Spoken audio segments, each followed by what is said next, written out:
Hello, my name is Andrew Cipriano. If you don't know me, I am a life coach that specializes in stop vaping. So today I'm just gonna give you some basic stuff just to kind of get your gears pumping. I'm assuming if you're watching this video, you've either tried to stop vaping before, you're currently vaping, you don't want to, or you've had like a point where you stopped and then you picked it up again and it just wasn't a long-term successful plan. All right, so just some things to note about my coaching before we get going is I don't use the Willpower method. So for anyone who isn't familiar, the Willpower method is literally like pushing away. It's like holding a balloon underwater until it explodes, right?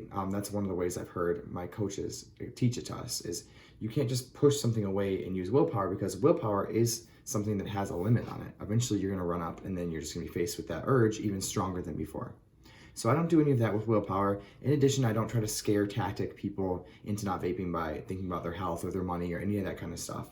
Although those are important benefits you can focus on, having in your life when you're done vaping, to scare you by saying you're gonna get cancer or say you're gonna be broke is something that I've never found personally successful. And I think that it actually pushes you away from wanting to quit.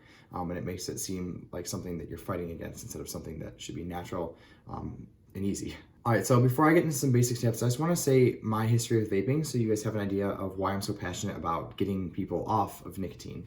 So I grew up in a household where there were cigarettes all the time in the air. My dad smoked regularly, he still does today, in the house.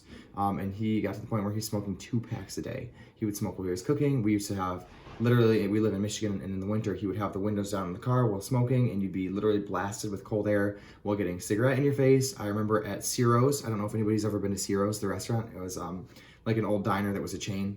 But they used to have a smoking section, and we go to the elevated section, which I used to think it was cool to go to the elevated section. It felt fun at the time, but it was so he could smoke while he was literally eating dinner.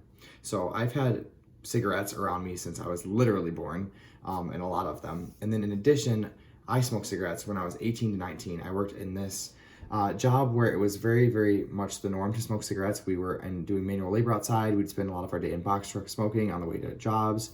And I hated everything about it. The smell on your fingers is horrible. My chest got really tight back then. I remember having a lot of coughing, green mucus in the morning, just like nasty. In addition, I wasn't feeling healthy. I was 19 years old, right? So I should have felt really healthy, but I felt disgusting. I had no self-respect. It was just a whole bunch of stuff. After I stopped smoking cigarettes, so it only lasted for about a year, I picked up vaping on and off. So I grew up, I'm 27 right now. Vaping wasn't really a thing. It used to just be e-cigarettes. I grew up during a time where the vapes were just coming out. So like we used to have like these rechargeable ones, and then we had these big box mods, and eventually it got down to Mr. Vapor, and then Michigan has these ones called Breezes that are like probably the most updated version of a vape that I've smoked. So I did that for 7 years after I quit cigarettes, on and off with vapes.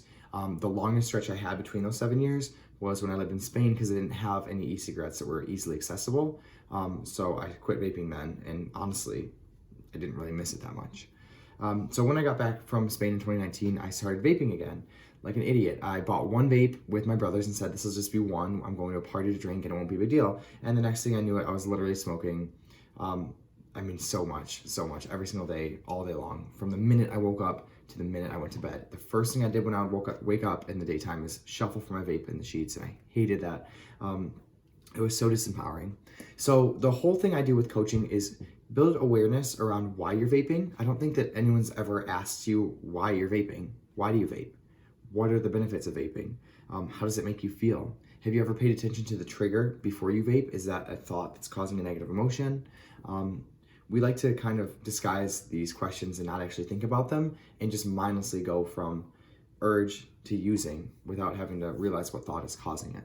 And that causes a lot of disempowerment, right? And it makes us feel like we're not in control of the addiction. That's what it is, right? It's addiction. And it makes us not really know where to go to stop. So I'm very happy to say that I am no longer a nicotine user as of 8 months ago, about 8 months, 9 months now, and I'm so happy. So just to list off the benefits of not using nicotine that I found in my own personal life, the biggest one is self-respect.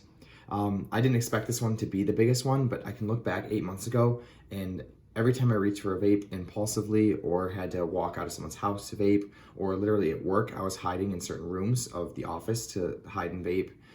there was a lot of shame associated with that. And I didn't really recognize that shame at the time. Obviously, the addiction was talking, so I would ignore those feelings and then hit the vape, especially because there was shame. But that's the biggest one. In addition, my lungs, when I would breathe in really heavy, there would be a really sharp pain. And this was really consistent, right? Like it would happen a couple times a day for a while I was vaping. And there'd be really sharp pain. I'd have to like take a really deep breath and hold it, and it would be really painful, and then eventually it would go away. And my brother said, I haven't looked into this, but my brother said that your diaphragm gets caught on your rib. It's inflamed because of the nicotine.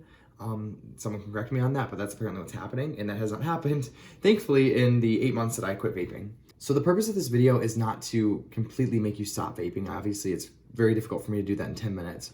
But I just want to build some awareness today. So I'm just going to ask a series of questions that I really want you to consider. And it's probably questions that a lot of them you've never been asked before or you've never really thought about with your vaping. So the big one, obviously I've asked already, is why do you vape? So really think about it. Why are you vaping? It's such a powerful question. It's so simple, but it's a question that some people don't even ask themselves one time in a 40-year addiction. How does vaping make you feel? So this is really important. A lot of people say that vaping makes you feel less anxious, right? But if you think about it, does it actually make you feel less anxious, or is the anxiety caused by being addicted to a drug that your body needs? What emotions do you associate with vaping? So before you vape, is there a negative emotion that's triggering you to go and grab the vape? After you vape, is there a negative emotion present like guilt or shame? On a scale of 1 to 10, how much control do you have over your addiction? 10 being the highest amount of control, 1 being the least amount of control. Do you ever lose control of yourself and feel like you're acting against your own will? And this is my personal favorite question. How much energy and time and desire of your day goes into thinking about nicotine and vaping? It's really important to think about this because without nicotine in your life, you then have desire saved up for things that you actually want to create, results that you want to create in your life, right? That aren't creating a net negative effect. Think about what you could be doing if you weren't thinking about vaping all day, what you would be thinking about.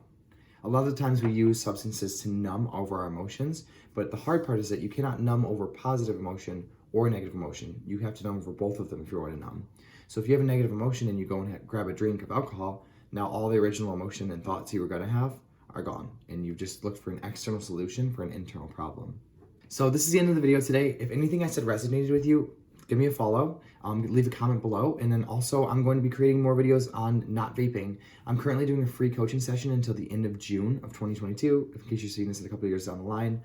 So you can sign up right on my link in my YouTube bio, and I really hope to see you there. If you have any questions, please let me know, and I am on this journey with you. I know you can quit, I quit, and I haven't looked back. Thanks, guys.